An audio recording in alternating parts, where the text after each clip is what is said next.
Après ce que nous avons vu sur le rôle de Uke déterminant quant à l'élaboration de la construction d'une attaque de la part de Tori, il faut que l'on voit ce que Uke va retenir et ce qui va être le bénéfice de Uke dans ce travail.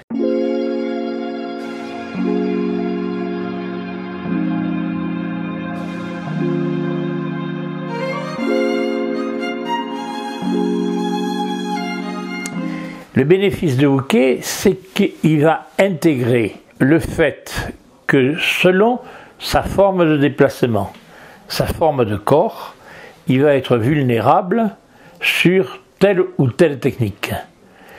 À partir de là, il va pouvoir analyser cette chose-là. Et en analysant cette chose-là, il va pouvoir aboutir à différentes constatations. Premier constat, c'est que dans la mesure où il est en opposition à Tori, il y a certaines choses qu'il va devoir éviter de faire. Parce qu'il sait très bien que la sanction va être la chute que son attitude aura incité Tori à réaliser. Ça, c'est un constat. Deuxième constat, il va pouvoir profiter, sachant que faisant tel déplacement ou ayant telle attitude de corps, Tori va pouvoir lancer un certain type d'attaque. Il va pouvoir à partir de là construire ce que l'on va appeler des fausses chutes. Dans un premier temps, c'est-à-dire qu'au lieu d'arriver sur le dos, attendu qu'il va être prévenu, si je peux dire, de l'action de Tori, il va faire en sorte d'arriver le plus possible sur le côté, voire sur le ventre, en utilisant le rôle des ciseaux de jambe, de ceci, de cela. D'accord ? Autre chose qu'il va pouvoir réaliser, c'est qu'il va pouvoir tendre des pièges à Tori, sachant que dans son attitude de corps, Tori va pouvoir lancer tel type d'attaque. Il va prendre l'attitude de corps favorable à l'action de Tori et il va soit utiliser le gonosen, soit le senosen. Il va, en utilisant le gonosen, contrer Tori dans l'attaque qu'il va faire, où il va, en utilisant le senosen, saisir l'attaque dans l'attaque, c'est-à-dire que dans le temps où Tori, par exemple, va vouloir lancer deux Hachibarai, lui va faire en sorte que Tori puisse lancer deux Hachibarai pour pouvoir lui réaliser Tsubamegaishi. Donc, c'est là que l'on va voir qu'effectivement, le judo se fait à deux. Les deux ont une intelligence physique, indépendamment de leur intelligence intellectuelle. Et les deux vont pouvoir bénéficier de la connivence qu'il va y avoir entre eux. Soit je vais favoriser ton travail pour que tu puisses acquérir des techniques, soit je vais favoriser ton travail pour que je puisse, moi, éviter le hippon, soit je vais favoriser ton travail pour que je puisse réaliser gonosen ou senosen. De là, on va avoir le cheminement des différents geiko, ce qu'on va appeler le kakari geiko. Dans le kakari geiko, le déplacement est aléatoire, c'est-à-dire qu'on se déplace librement sur le tapis. Mais chacun des deux a une consigne particulière. Moi, je vais devoir, dans le kakari geiko par exemple, t'inciter à faire des techniques, prenons une image simple, telle que de Hachibarai, parce que je vais travailler Tsubamegaishi.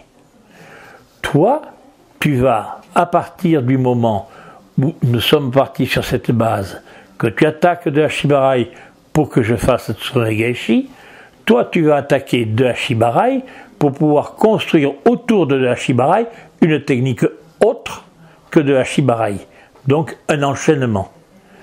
Donc nous aurons chacun des deux un rôle à tenir, et tous les deux nous aurons une sorte de canevas à réaliser. Ça sera le kakari geiko. Dans le Yakusoku geiko, je sais, dans le Yakusoku geiko, que selon ma forme de déplacement, ma forme de corps, d'attitude générale, tu vas pouvoir réaliser des techniques telles que des gurumas, par exemple.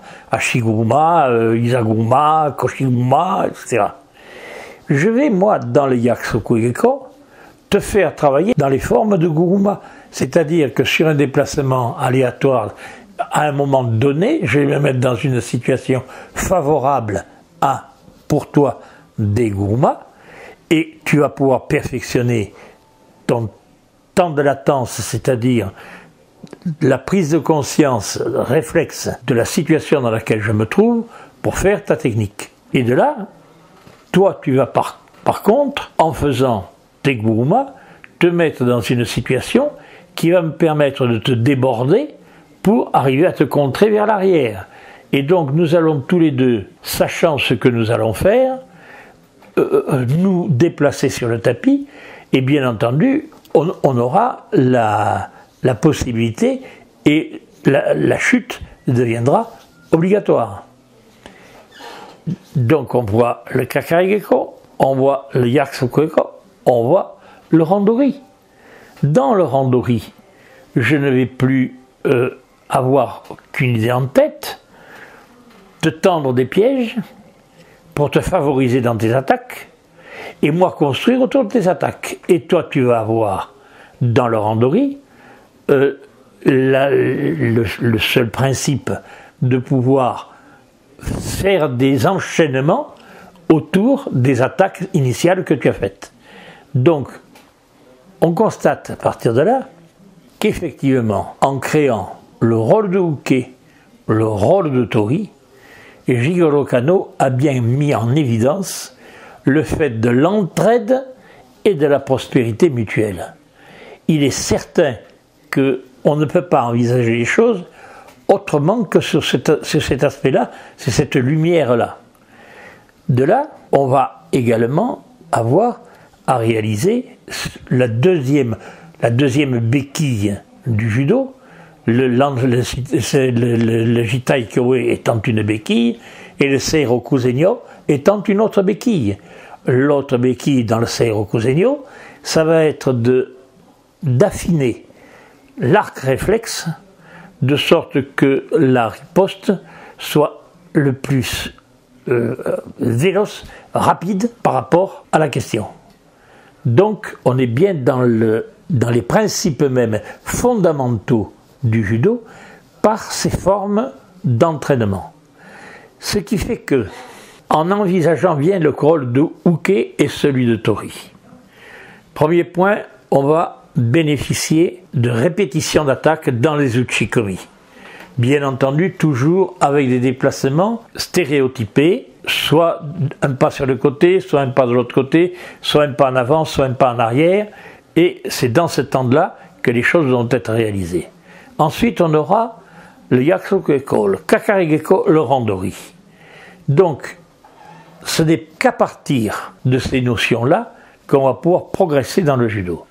Et ce n'est que lorsqu'on aura bien senti ces choses-là qu'on va faire rentrer en ligne de compte la notion de kumikata et la notion de saisie favorable, soit à l'attaque, soit à la défense.